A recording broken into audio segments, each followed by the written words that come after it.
Hello and welcome to my channel. I'm Sugar Dad. Now, in the past, I've done videos mostly on cooking, but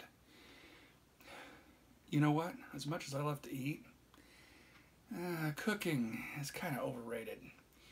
And there's an awful lot of channels out there that do cooking. So I took a look at what are some other things I could maybe do to bring this channel back to life. I could read books. Maybe. But there's a lot of copyright laws. You got to be careful what you read. I could tell jokes. Well, there's a lot of professional comedians who are doing terrible on the internet right now. So maybe a dad joke every now and then, but not going to be my main thing. I thought, well, politics would get a lot of people involved. But you know what? It just mostly makes people mad and invites trolls. And that's not really what I'm interested in. And then there's religion. Now, there's always something about religion to make somebody angry, or really good. Or maybe I could just share life stories, which I don't have the most exciting life in the world, I don't think. I get up in the morning, I go to work, I come home, I eat, I watch a little TV, and I go to bed. So, what are we going to do? Well, I thought, why am I doing videos to begin with? It's about teaching.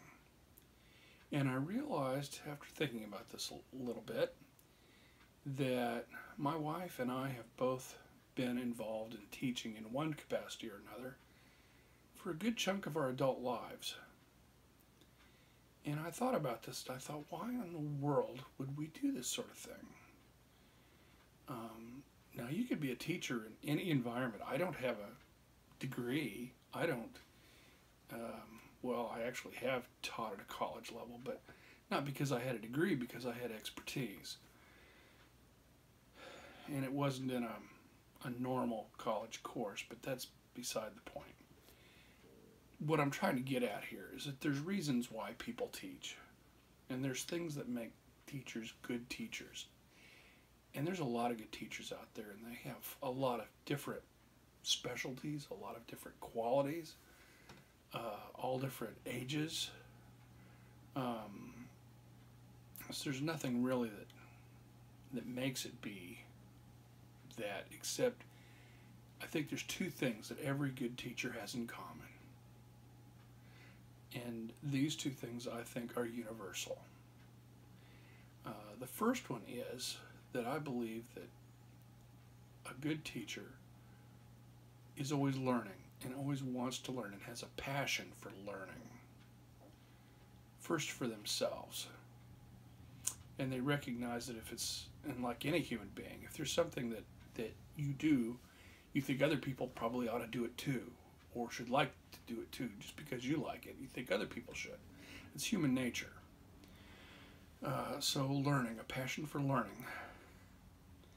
And then they also have a passion for sharing what they've learned.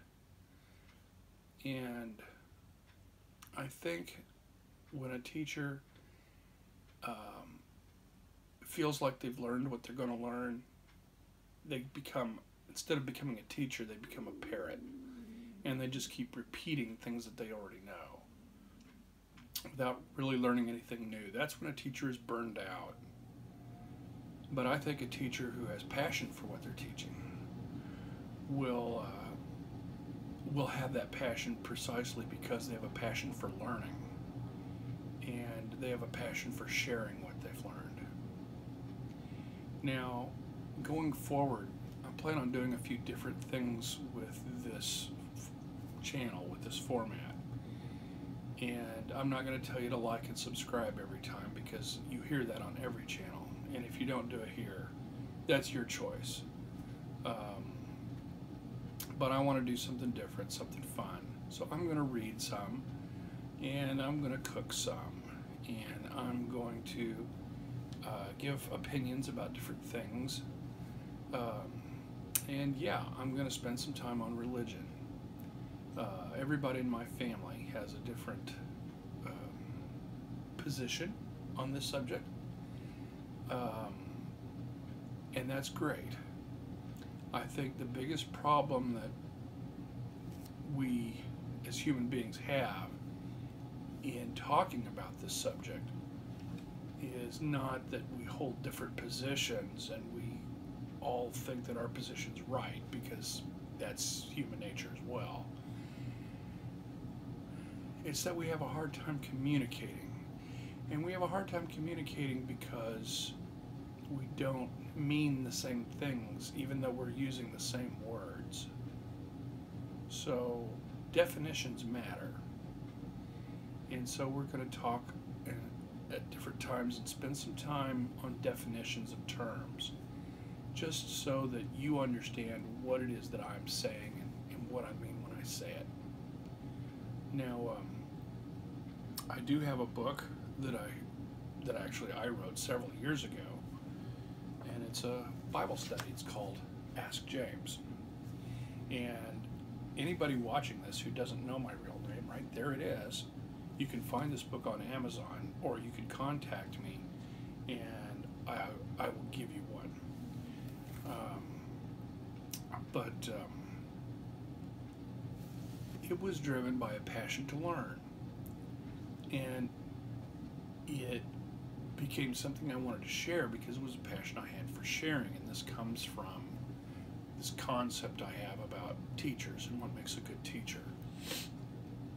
Not because I'm a great teacher, but because these are passions that I have in common with good teachers.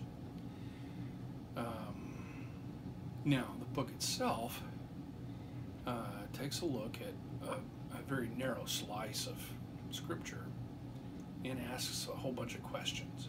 And that's something I like to do, is I like to ask questions, because, you know, if you're not asking questions, then where's the learning? You know, you just expect it to come to you? Are we also entitled with information that we just open up Google and just start scrolling and just osmosis into our brains? People don't do that. Nobody does that. Do you do that? I don't know how to do that. I can ask Google a certain question, but I've got to have some idea what it is that I'm asking. Now, that can lead you down a lot of different rabbit holes, and I'm really great at rabbit holes.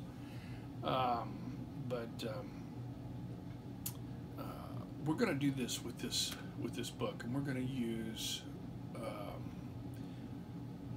a little narrow piece of Scripture. We're going to look at that, and we're going to say, well, what does this mean? What does that mean?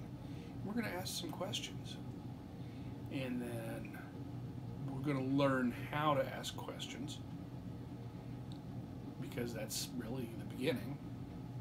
We're going to learn where to go to find the answers, and we're going to learn how to examine those answers in context, and we're going to learn how to learn. Let me give you an example. When I was in school, I hated grammar. I really did. I just thought reading and the English classes was just so inane. And I didn't want to know. I didn't want to learn. I didn't want anybody telling me I had to know how to spell road, R-O-A-D, versus road, R-O-D-E, and know the difference between the two. I just thought that was silly. There, and there. Two, and two. We're, and we're.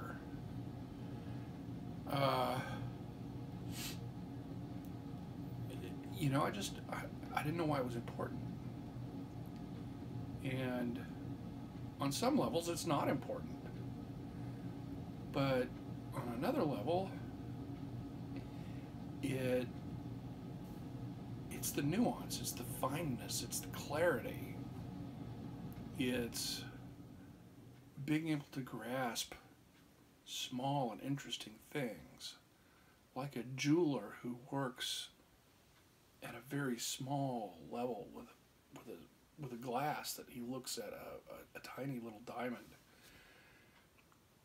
I want to look at what it is, this magnificent gift we have of speech and writing and reading and communicating.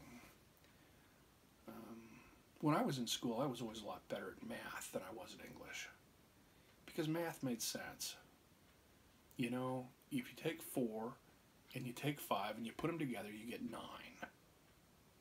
And that happens every single time. But you take English and you take 26 letters and you can make a very nearly infinite combination of words out of that. Some of which sound just alike, but mean very different things. Some of them is the same word, but depending on how you use it, it can actually be the opposite of itself. And then you've got words that just mean completely different things. And so language is hard, because it's not a perfect rule. You know, because I loved math, I also loved science. Now, I'm not talking about the science and how it affects people's worldviews. I just mean plain old empirical science. You know, what happens when you add water and some other chemical? What happens when you roll a ping pong ball and a bowling ball at each other? You know what's going to happen. You know what's going to happen there. And there's math you can use to prove it, but you know it's true. You can just look at it and see that. And it made sense. Language, not so much. Now, the ability to communicate is one thing. Speaking, a vocal communication. But even that is imprecise. And it depends on the ability of the speaker to be clear, and it depends on the ability of the listener to hear and comprehend, and for there not to be any difficulty in between. So I hope you come back. I hope that you will enjoy this study with me. I have other materials I'd like to share besides this, but this is a good starting point. And if you want a copy of the book, contact me, and I'll see to it that you get one. Thanks. Bye. Oh, and I almost forgot. If they don't find you handsome, let them find you sweet. And if they can't find you sweet, let them find you spicy.